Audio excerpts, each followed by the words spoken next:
easy, or it has not always been easy, but God always made it possible. Even in your life, I know it was not always easy, but God always made you to triumph it, made it possible.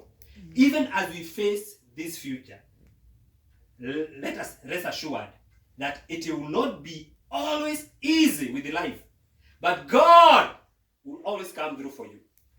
Amen. And you need to be confident and face the future with a lot of certainty and assurance. The world is suffering from perplexity. Perplexity is where people get to a point of they have no answer, they have no solution for the crisis facing their situation and circumstances. But for the believer, we are not going to allow perplexity. Amen. Perplexity is that situation of hopelessness. Even kings of the world have no answer. They are becoming perplexed. But for us, we know it may not be that easy, and it will not be always easy.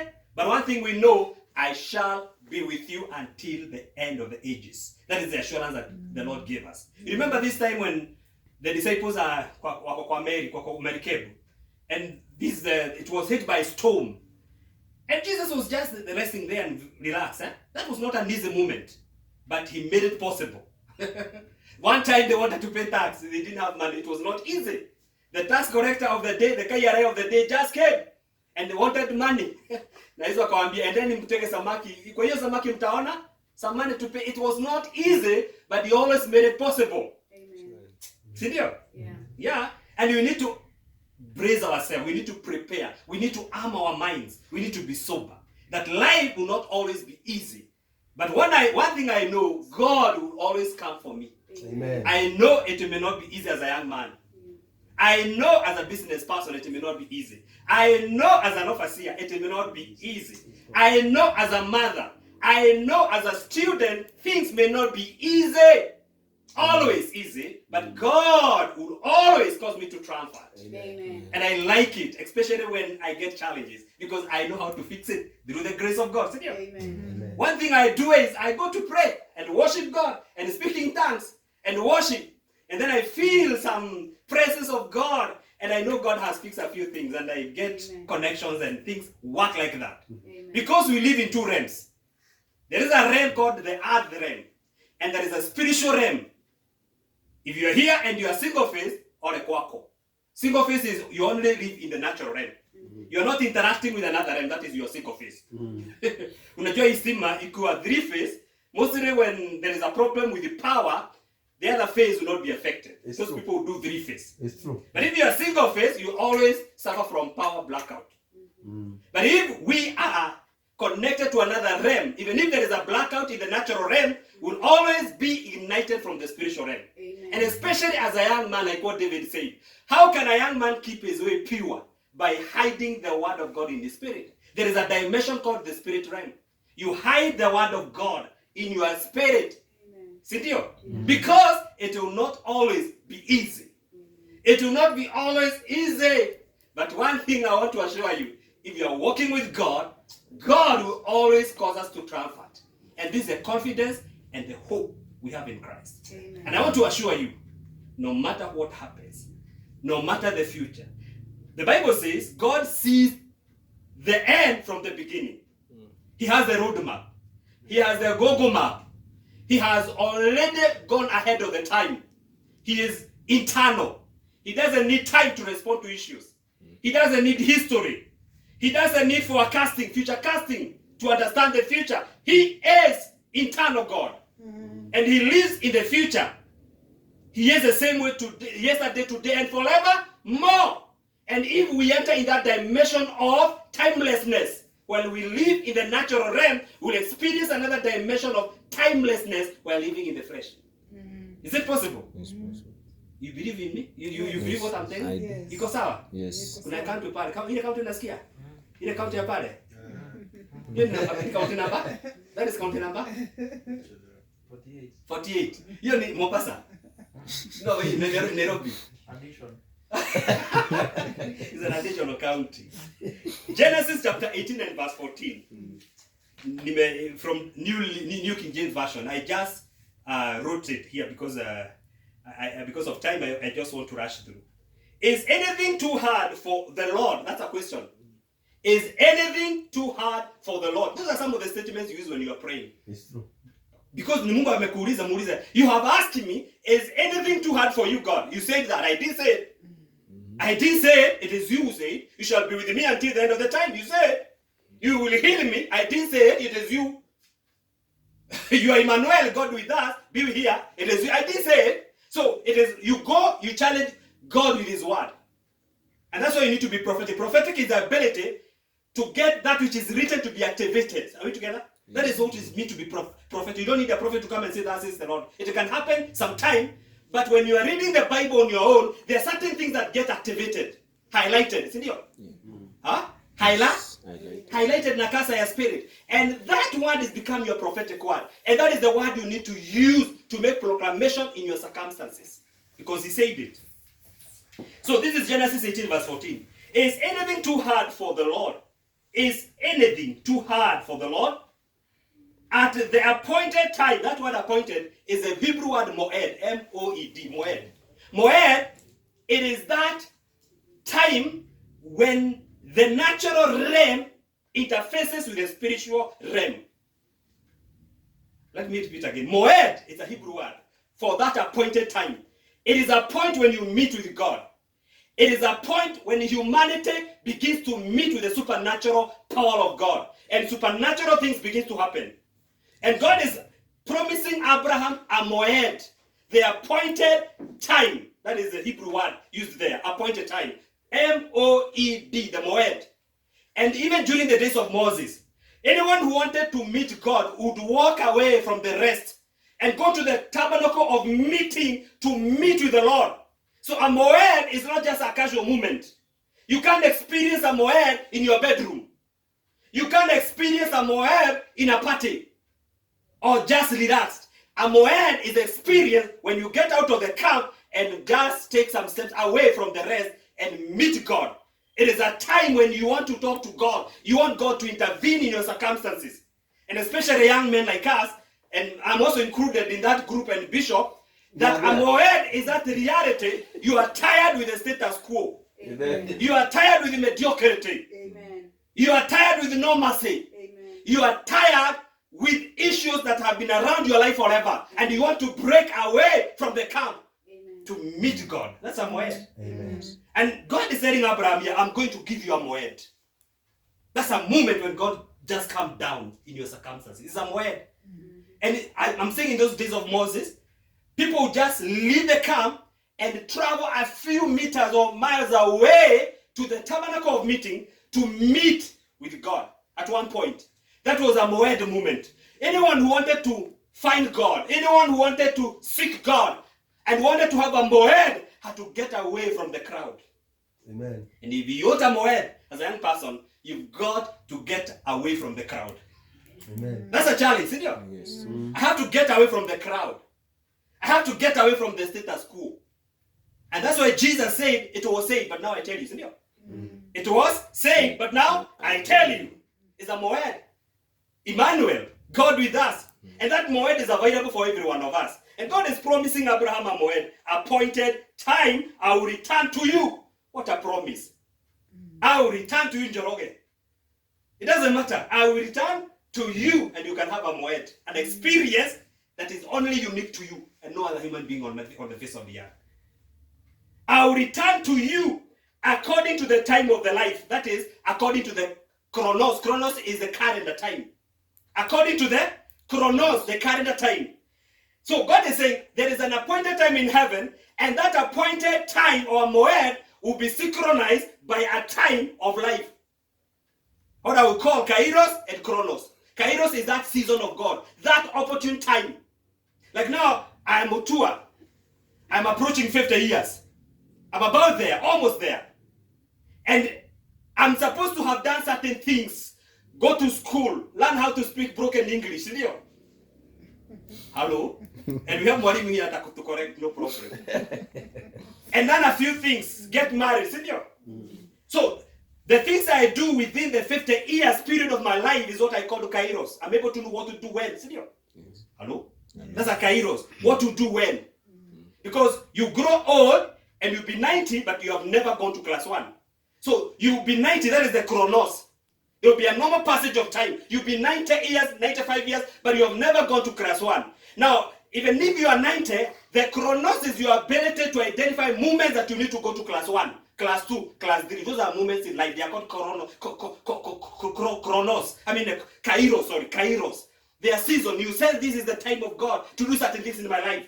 And you need to sense the kairos of God. And God is telling Abraham, I will respond to you according to the kairos of heaven and the chronos of the earth. Chronos is, this woman had to carry a baby for 9 months. That is chronos. And the kairos is the fullness of time. Hello? Amen. And I like it that way.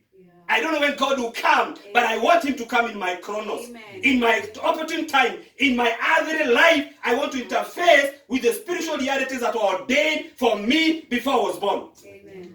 Hello?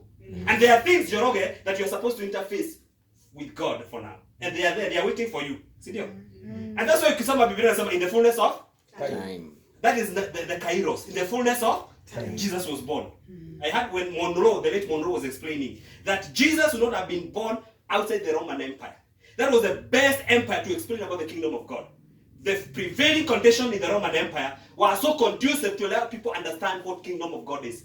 And so that was the fullness of time that he was born, so that people could understand the principles of the kingdom. Even the word church was used by the Roman Empire.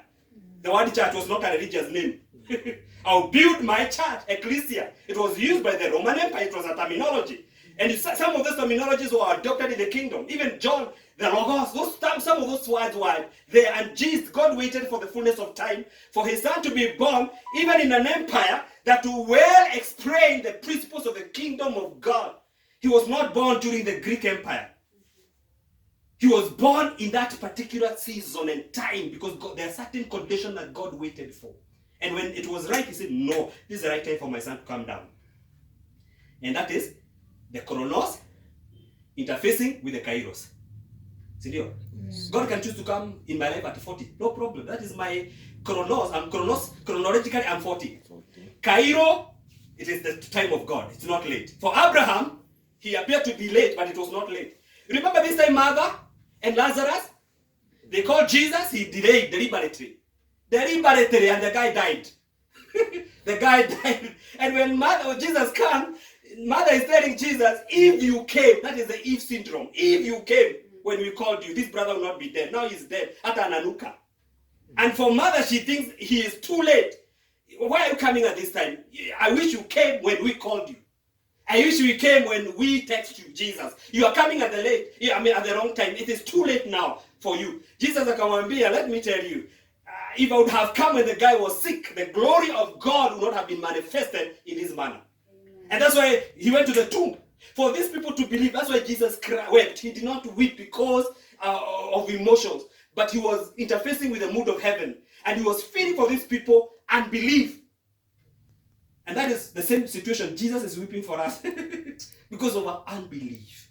Even me included, because we are not able to interface with this reality. Yes, we are only interfacing with the chronos.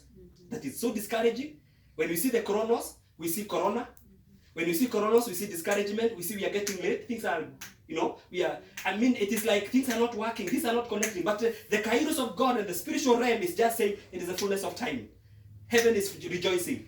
Things are working out. But here, we are getting discouraged. Here, everything is messed up according to the human standard and observation.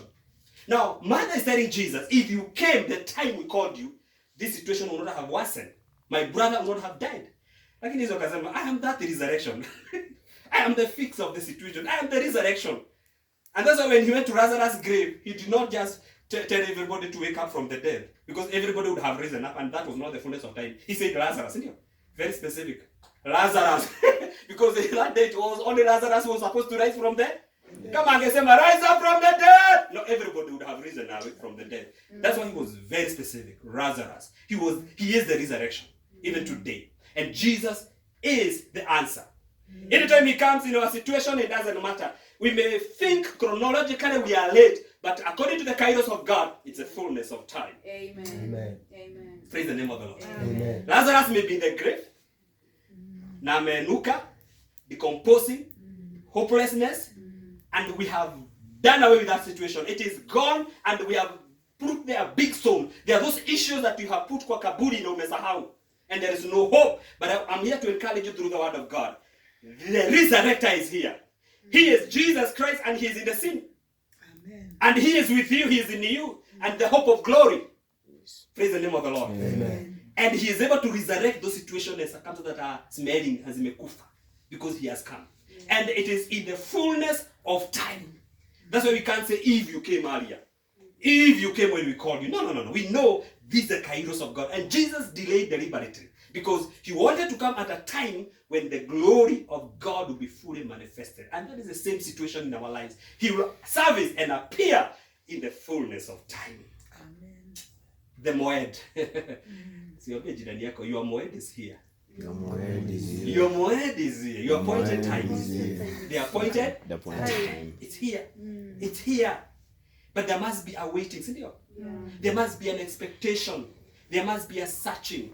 There must be a desire. Of course, Moed is not a place you just find yourself there accidentally. You have to pursue. You have to desire to be in that position. So, I will return to you according to the times of the life. That is, I say, the chronos. And Sarah will have a son in the appointed time, in the Moed of God. Now, this is the synchronization, I say, of Kairos and Chronos. And Moed is the appointed time of God. It is that meeting point when your other activity meets with God's plan for your life. Other activities, just normal other activities, you meet with a Moed. I want to finish with this, the 4 lepers, yeah? Remember the 4 lepers? Yes. They're just, in the normal human discussion, let us not stay here, rest we die. If you go back to the city, there is drought. If we proceed, we better go to the Syrian army and surrender ourselves to the Syrian army. And that was the worst option because it also meant death. Afadhali kufa mikononi mwa njaa kuliko kwa adui. But what were these guys saying? In the normal human dialogue, imeisha moto. Imekwambia aje? Okay, let's believe so. In the normal human dialogue, people are catching the Moed. They are getting the signal of Moed. They are decoding the Moed, the frequency. Because who had prophesied tomorrow? Chakula Samaria. Is that not Elisha? He just spoke. No one knew how it would be fulfilled. But God, unajua prophetic word is a frequency, isn't it? Yes. There is a frequency. And even now there is a frequency. A prophetic word about your life. And you have to have a decoder. The problem is we don't have decoders. And the devil wants to destroy our hearts with his sin so that we don't have a decoder. Your decoder in your spirit. Your prophetic frequency is unique to you and no one else. Kama sasa hapa kuna radio KBC, si ndio? Kuna BBC, kuna radio Jambo. Hapa kuna kwa hewa, kuna frequencies but if I tune, fine tune in a certain frequency, I will be able to capture that frequency that is in the air. And that is not the only frequency. The only reason me capture you in oral is because I have fine tuned a certain frequency. And I get that broadcast in that frequency. Same way, there is a prophetic word that is coming from heaven. It's a frequency and it is specific to you. And the problem is, we are so much entangled with the many things, we miss to decode our frequency. And it hangs here, and you die, and you go to heaven, and when you get to heaven, you realize you did not capture your frequency. That's not a good issue, isn't it? It's not a good experience. So Jeremiah 32 verse 27 is just another question. Behold, Jeremiah 32 verse 27. Behold, I am the Lord, the God of all flesh. That is the natural realm. Is there anything too hard for me? Another question, just the same question that was asked to Abraham. Jeremiah 32 verse 17. Again. As the Lord God, behold, Lord God, behold, you have made the heavens and the earth by your great power and outstretched arm. There is nothing too hard for you. Unayo maswali inajirepeat. Unajua Mungu haongeagi tu ku waste time. No. Sindio? It doesn't, Mungu haongeagi ku waste time au kufeel kitabu. Unajua sometimes ukiandika comport tukiwa shuleni tulikuwa tunaongezea ili ijae page 3. Or maybe when you are writing a term paper unaambiwa you have to have 400 words, unasukumia tu na hakuna kitu unasema. Mungu asukumi kuongeza vitabu, pages, ndio. Ati ionekane umejaza page 5 vile ilihitajika. No. Our God, even Jesus, whatever he did was not even able to fill books, yeah? So mad that could not even fill the books of this world. That's what the Bible says in the book of John. So look at Joseph. I want you to think through Joseph. Joseph. You know Joseph in the Bible? Yeah? It was not always easy for him, but God always made it possible. Can we agree? It was not always easy for Joseph, but God always came through for him. Anashukiwa na brother zake wanataka kumuua, si ndio? Then they sell him as a slave in Egypt. Anajikuta kwa Potiphar, anawekelewa kigenyo. Kigenyo ni kumasengenyo, false accusation. Anaingia kwa jela, from jela until now he got to his position, the ordained position. And we can say for this young man, it was not always easy, but God always made it possible for him. Amen. Can you agree? Amen. Daniel, it was not always easy for Daniel, but God always made it possible for him. At the age 12 or 13 there, he was just a young boy. Captivity. Wako captivity. There in Daniel chapter 1 verse 8, they are being tempted to defy themselves with the king's delicacy. Daniel anakataa. It was not always easy for Daniel, but God always came through for him. Amen. One time he's put in the lion's den. It was not always easy for Daniel, but God always came through for him. The fourth man appeared in the fire. So you can see this gentleman, and actually he lived to see the return of captivity. And although that was the end of the story of Daniel, we don't know whether he finally went back, but he saw the return. He witnessed the return. He witnessed the return. That's why in the book of Psalms, I like the book of Psalms that says, "Return, all the fortunes of Zion." And the psalmist is saying, when the Lord restored the fortunes of Zion, we were like those who are rejoicing or dreaming. Amen. And I said, may the Lord cause our captive to return like the rivers of Negev. Amen. That was the prophetic of Jeremiah being fulfilled by Daniel. And Daniel is praying and fasting when he realized from the books the time has come. The Moed of God has come, for the 70 years of captivity is over. And a man had to interface with God and to cry and tell God, oh, forgive us. You remember the story of Daniel when he discovered from the books. He was a reader. Alikuwa anasoma. Unajua kuna watu wengine hawasomangi na hawako hapa. Lakini wanasomanga ile tu ya university. Lakini ikifika ni ya vitabu hawasomangi Biblia. This guy was a reader. And then he also studied Babylonian literature. See that the Bible say? 3 years of Babylonian literature. Babylonian literature ni masomo, ni accounting, ni philosophy. That is Babylonian literature. And he was so sharp. And he was able to serve in the king's palace because of that competence. But again, the guy would open his windows towards Jerusalem 3 times a day. He had another realm that he was interfacing with. Sio tu kwa library. Hello. Yeah. That's a reality. A man who was not sick of his, yeah? Yeah. Babylonian literature, succeeding, doing very well, passing exams and all that. But again, the guy would open his windows towards Jerusalem. Amen. And interface with the reality beyond. Getting revelation and understanding. And yet he was a very senior guy. Alikuwa anapigiwa saluti. Akija kwa gari. Unafugiliwa mra? Sisi, ukipigiwa saluti unaacha kanisa. Ndio. Unaacha maombi. Unaacha Veronica. Daniel alikuwa anapigiwa saluti. Hata Joseph anapigiwa saluti. Mkubwa wa Egypt. Yeah, he was second to King Pharaoh. Unajua kwa mmoja nilikuwa nakaa pale mpaka. Now, I used to live in a friend's house who was a soldier when I was a student here in Kenya Pori. Na ile time tunaenda na yeye, mimi ni civilian, sina shida. Naona jamaa anakauka kwa sababu ameenda mkubwa pale. Anakauka, nashindwa kwani nimeburuka. Because akiona mkubwa anakauka. And the guy could just be out of this world because of mimi ninashukuru what's wrong. Nikizoea hiyo nilikaa sana because every time naongea na Kari, is like brother, Kari is a brother. Immediately anakauka. Anakuwa kama amepigwa na shock because ya mkuu anapigwa saluti. Joseph alipigwa saluti and the guy was so deep in the spirit. Chini ni kwa nini watu wetu bishop wakisoma waende university wakianza kupigiwa saluti kidogo tu wanaanguka. Hautaona maombi. They get dry spiritually. We have so many ministers, even guys in this country. We have our Christian Union chairman, even ule tunataka kupatia president wa Kenya. Sio mimi wala wanataka kumpatia. He was a very spiritual guy. And I'm not saying he backslid because I'm not telling you who he is. And this is who he is. There are so many politicians who are born again and they hear me. But they are not there. But there are other politicians who are good. Amen. and they are born again. I hope they are there. Are you getting one another? Yeah. Why was this guy very senior in Babylon, understanding the literature of Babylon, going deep, studying philosophy, and he was not philosophized?